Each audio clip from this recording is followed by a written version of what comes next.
defect or failure, including HIT, use error, combination of interaction device defect or failure, and then it's got type of harm.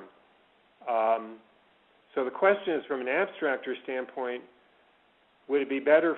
Will we be getting better data if the abstractor had their own algorithm, if you will, for HIT device that was separate from the other devices? So I'm sorry. There seems to be a problem with the screen sharing. The screen sharing mode active, turn off. Poonam, can you? Yeah, I'm trying to pull it up right now.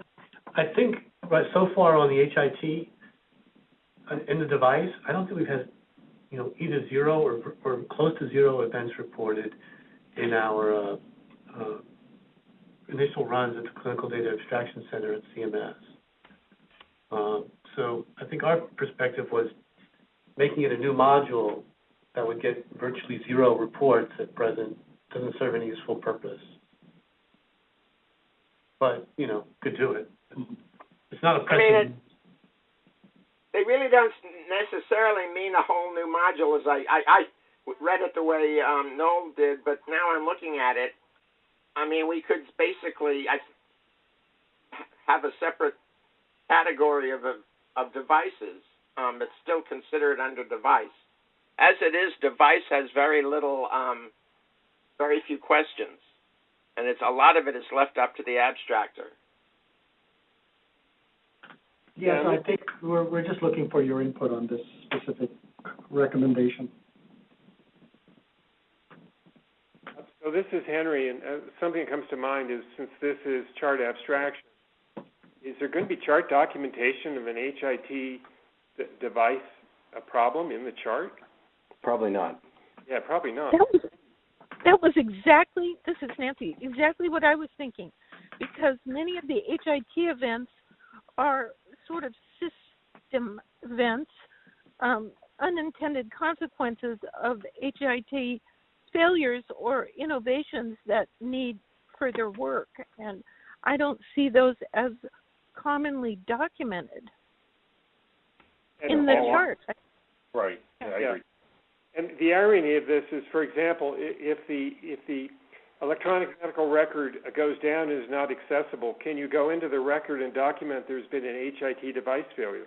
I mean, you'd have to write it down, probably on a paper towel, and then enter it later.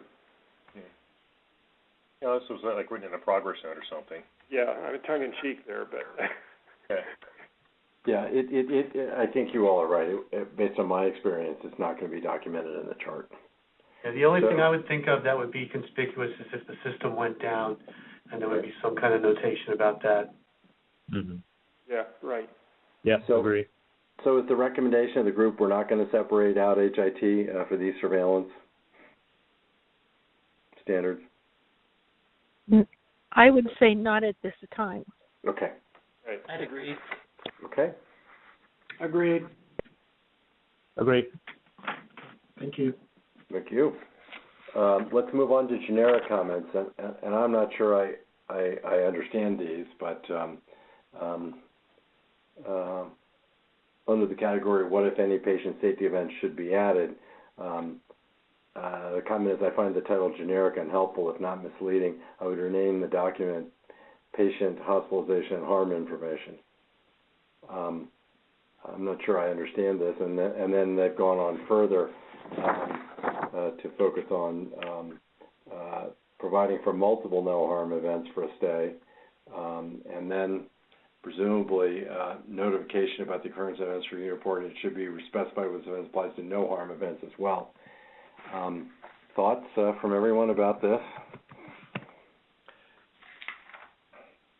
I think it's two questions rolled into one. Yeah. Ira, did you want to provide some clarity to this question? No. I will. Basically, I have found that the term generic doesn't really say very much, is not very informative, and therefore could be misleading. And basically, what we're talking about is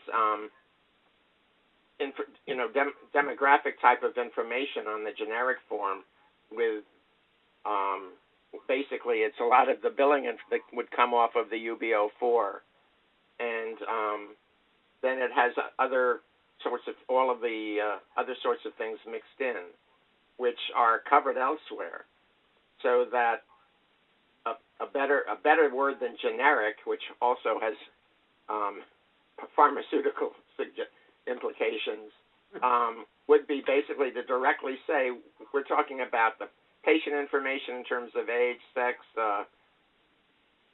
whether they're Hispanic and so forth, and hospitalization, the various and where they were admitted from, where they were admitted to, whether it was an emergency or a newborn and so forth. And that would be more descriptive than the word generic, which really doesn't say very much. Ira, is this your comment? Yes. Okay, got it. Well, then. So what would you suggest we replace generic with? Well, it could be patient hospitalization and harm information, or demographic information. Yeah, or patient information. Or patient information. All three of those apply to the patient.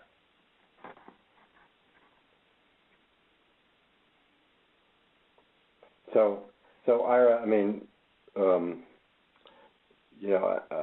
open for a suggestion of another term that's not generic but is generic.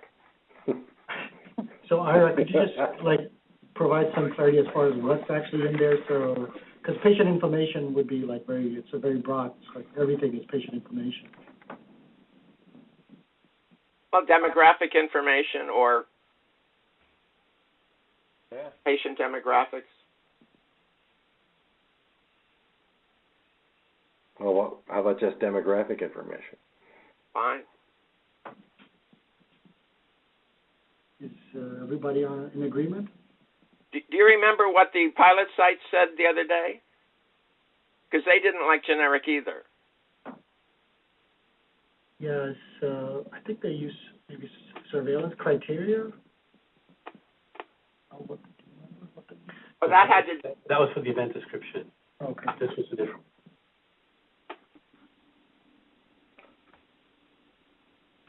So all ears here, Ira, for what you like to rename. So this is not just. I don't speak for ARC. That's okay. You made the comment. I mean, demographic information. This is Henry. Another idea, although it would be a bit wordy, would be to put in patient, hospital, and outcome information. Sure. If you open it up, that's what it is. It's patient information, hospital information, and outcomes of interest. Yeah. Now we may take the outcomes of interest are really defined on each event type of module. So that's what I said in terms of later on, that's more saying what would be on the report. But those are all defined elsewhere, so they don't really need to be part of, because each of those... Hey, Ira, sorry. Yeah. I think what we received was patient safety information or demographic information. So those are the two recommendations we received. No, but I like, going from the, patient hospitalization and outcome. But I don't know that the outcome is being reported else on a different event, on a different event description. Each type of outcome that's listed has its own module. So what I was saying is that shouldn't be part of this one. Maybe it can just be patient and hospitalization information. Exactly. I have no problem with that. Others? So moved. Okay. I like it. We'll change it. Did we get that, Poonam? And Ira, then let's go to 1.3 because I don't know if we covered that about the notification of occurrence of events. assume that's your comment as well? Yeah.